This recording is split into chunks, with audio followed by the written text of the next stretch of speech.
Assalamualaikum warahmatullahi wabarakatuh. Perbaikan.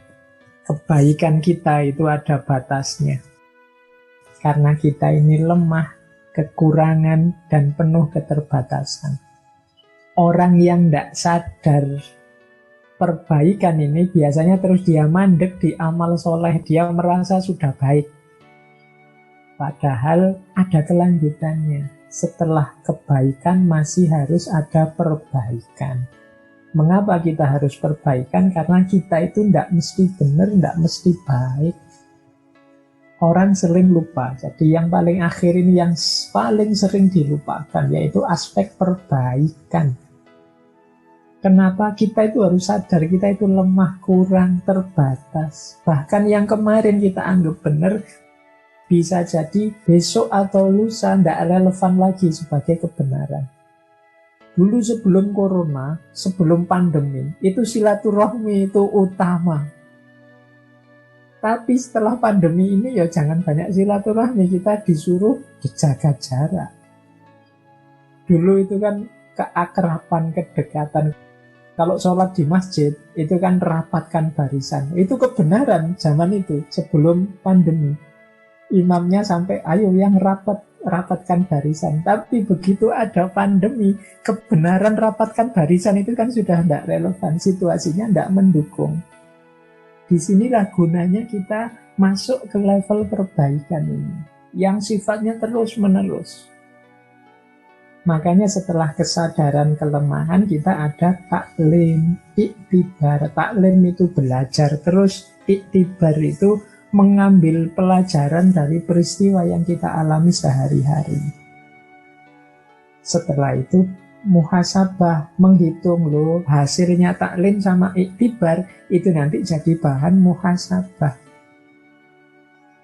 Nah, dari situ kita terus taubat, tazkiyatun nafas. Kita bersihkan yang keliru-keliru, kita singkirkan yang tidak cocok. Kalau sudah bersih, kita jalankan yang lebih baik. Itu yang saya sebut islah.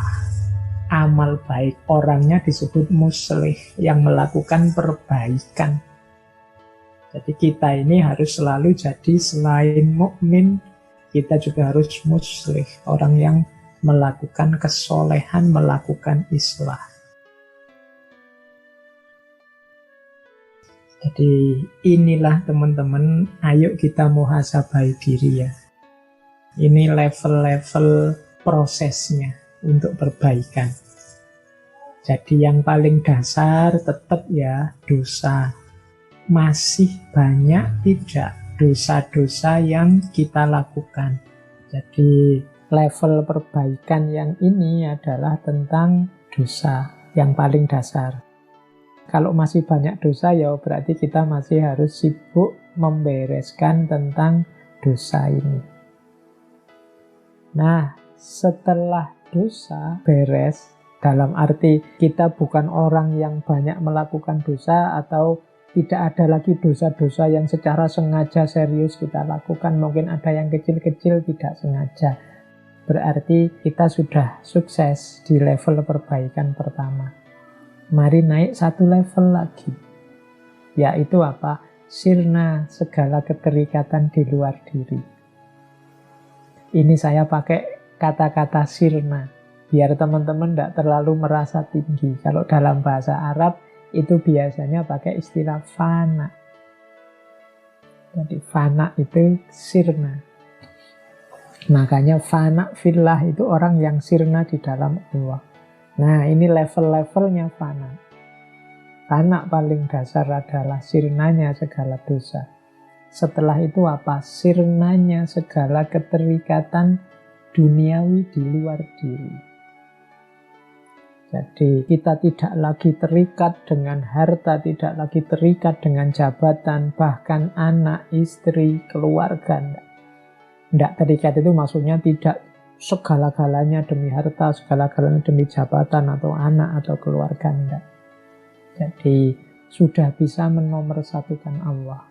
Sudah tidak lagi terikat oleh hal-hal yang sifatnya duniawi. Ini level 2. Ada level ketiga, yaitu sirnanya kesombongan diri. Sirnanya kesombongan diri ini biasanya orang yang sudah sukses di level pertama dan level kedua perbaikan, begitu dia sukses, wah saya sudah tidak banyak dosa lagi, saya sudah tidak terikat lagi dengan hal-hal yang duniawi. Kemudian dia merasa, alhamdulillah aku sukses, aku bisa, aku mampu, berarti aku ini hebat, berarti aku ini orang pilihan, berarti aku ini orang yang besar, berarti macam-macam. Itu biasanya tantangan selanjutnya adalah dirinya sendiri atau ego. Nah, setelah mengalahkan dosa-dosa kegelapan, kemudian mengalahkan dunia di sekelilingnya, kemudian yang ketiga adalah mengalahkan egonya. Baru kemudian puncaknya adalah semuanya sirna kecuali Allah saja. Semuanya tidak penting kecuali Allah. Yang nomor satu dalam hidup, satu-satunya adalah Allah saja. Nah, ini level yang keempat, perbaikan. Jadi kalau sudah sampai yang atas itu, yaitu nanti makom paling tinggi kalau dalam dunia tasawuf.